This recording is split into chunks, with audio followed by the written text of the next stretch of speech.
Hi, this is my book presentation. So I did What Every Singer Needs to Know About the Body by Malde, MaryJean Allen, and Kurt Alexander Zeller. So in this book there are 7 chapters, and the first 2, which were written by MaryJean Allen, had to do about body mapping, kinesthesia, inclusive awareness, the core of the body, and 6 places of balance. Then the middle 3 chapters are written by Malde, and she writes about the singer's breath, creating a singing sound, and resonating the voice. Then the last 2 chapters are written by Kurt Alexander Zeller, and he writes about singing as communication and physical expression for singers. So the first chapter talks mainly about body mapping and how kinesthesia and inclusive awareness wraps into that. So the body map was originally created by William Knoebel, who was an Alexander Technique teacher and former professor of music at the Ohio State University. The body map is a mental representation of your body's size, structure, location, and function. And basically, as you grow, your body map changes because it has to do with the exact anatomy of your body. So then kinesthesia is the sense that detects body in motion, and inclusive awareness is conscious and simultaneous awareness of your body, inner and outer experience. And those all tie in to the 4 states of the process of body mapping, which is size, function, location, and structure.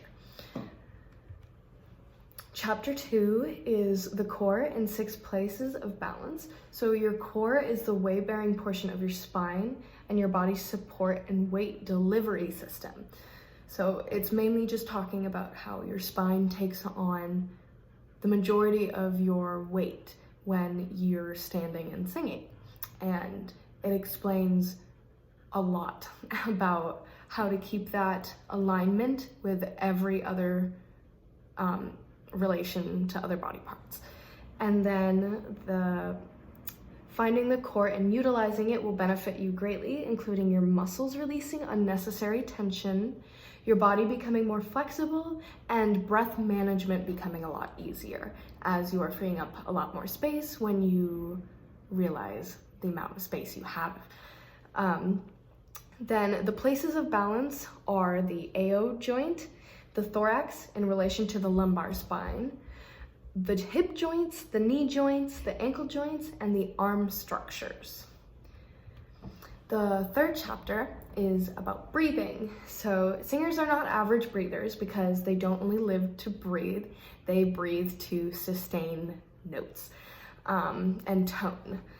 So common breathing errors to avoid are things like tanking up with all of your air, keeping your ribs out during exhalation, confusing the diaphragm with the upper abdomen. The ribs are immovable, and pushing out the abdominals will bring out inhalation. So they go over about how all of those are common mistakes and how to fix them. Chapter 4 is about creating sound. So basically they talk about creating the singing sound with the larynx. So sound originates in the larynx, which is made mostly of cartilage and muscle and is about the size of a walnut. The larynx has 3 separate functions, but the 3rd function is really the use for singing, because the other 2 functions are mainly to keep us from choking on food and water. The vocal folds closing as we exhale, and as air is expelled from our lungs, it is set the closed vocal cords into motion. So basically, phonation is what this is called, and the vibration and the frequency it moves at has to do, it helps with pitch basically. Then chapter 5 was on resonation. So singers make changes in resonance by changing their movement, which can consciously directed or subconscious response. So basically it has to do with the body, especially with the head, I found.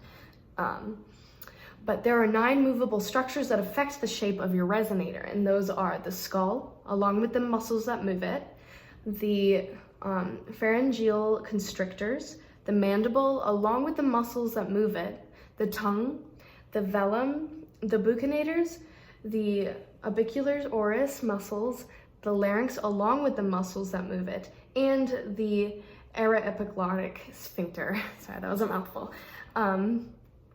Chapter 6 is about singing as a form of communication. So they say that it's crucial as singers to understand the integrity of the texts and how it affects the integrity of your movement. So in order to sing well with vocal articulation, it is important to map the structures that are involved in those movements. So the articulators are the tongue, the jaw, the velum, the hard palate, the teeth, the lips, and the glottis. And then when it comes to singers being able to execute articulatory motions with the variety, precision, and ease, a clear idea of the structure, function, and size of the articulators is also very important. So they're talking about using your body map to find what articulators affect certain ranges in your voice, whether it be mixed or head or chest voice.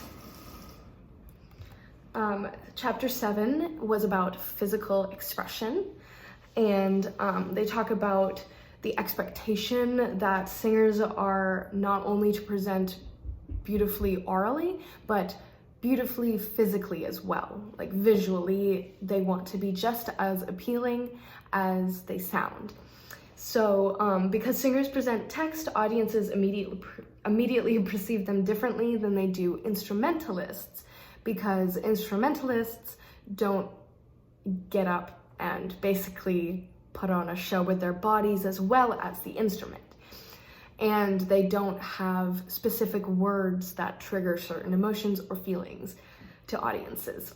But they said the arms and the hands are the singer's best resource for expression, as they allow performers to extend themselves and take up more space.